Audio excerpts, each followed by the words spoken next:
It wasn't easy. Like I tell you, we all had to try to earn some money some way. Like if I babysat, and I would babysit for 3 families. They'd each have a kid, and I'd go there at night on Saturday night for a dance, and they'd bring the kids all to one place, and I'd babysit for the 3 of them, and I got 25 cents from each person, each family, and I had to give Mom 50 cents. I got to keep a quarter.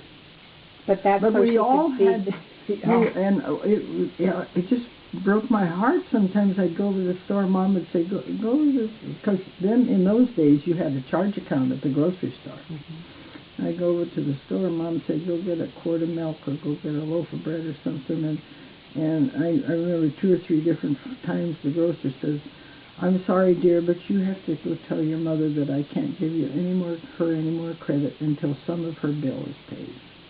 Yeah. And poor Mom. And was that when Chet was there? No, that wasn't when they were there. But things weren't really, because when they were there, it was during the Depression. Yeah.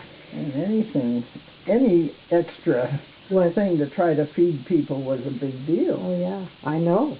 There never was anything for, I don't know how long, for breakfast, except always a big pot of oatmeal on the stove, the wood stove, which was kept with just coals in it, so it was hot. And that was the worst thing. Betsy would just get so mad when it was her turn, because we had special days for each one of us had to clean the pot, and it would get stuck on the bottom, and you couldn't get it off, and it was you could be a half an hour at the sink just trying to get that damn pot clean. We all hated the oatmeal pot, but that's what we had for breakfast every morning for a long time. It was a big deal if you had anything else with, like toast or anything like that. No, you got your bowl of oatmeal, and that was it. Mm-hmm. Didn't you have chickens? Huh? Didn't you have chickens? Not at that time in Galt, no. No, when we were on the ranch, it was a chicken ranch. We had all kinds of chickens, but not in Galt, because we lived right in the middle of town.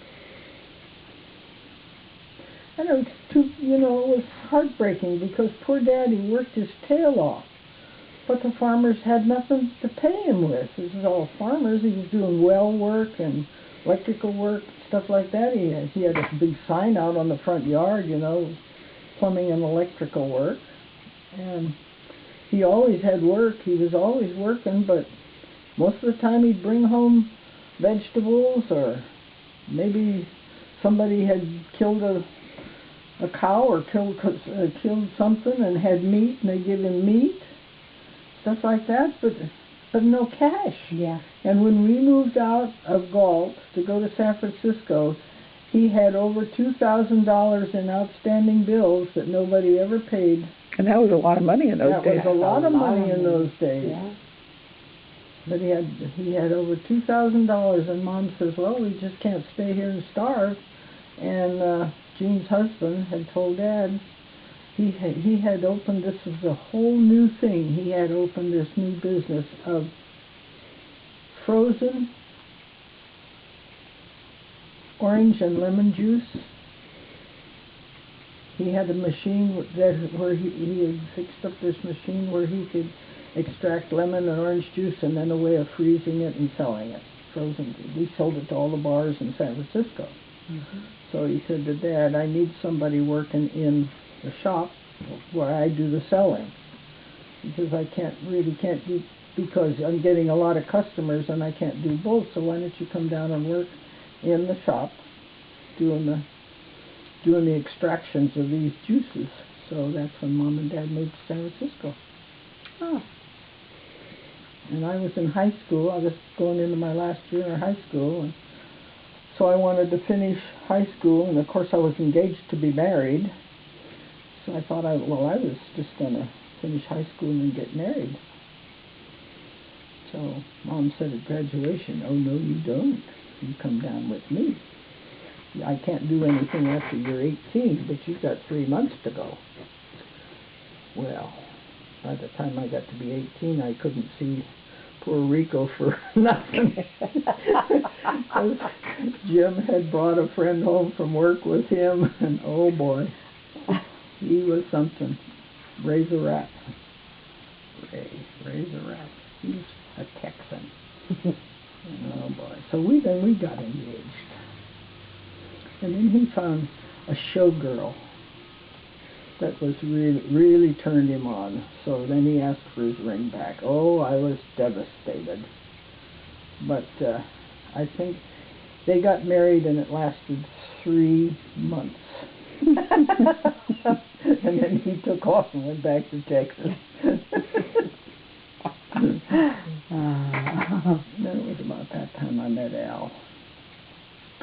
That was going out with Gord.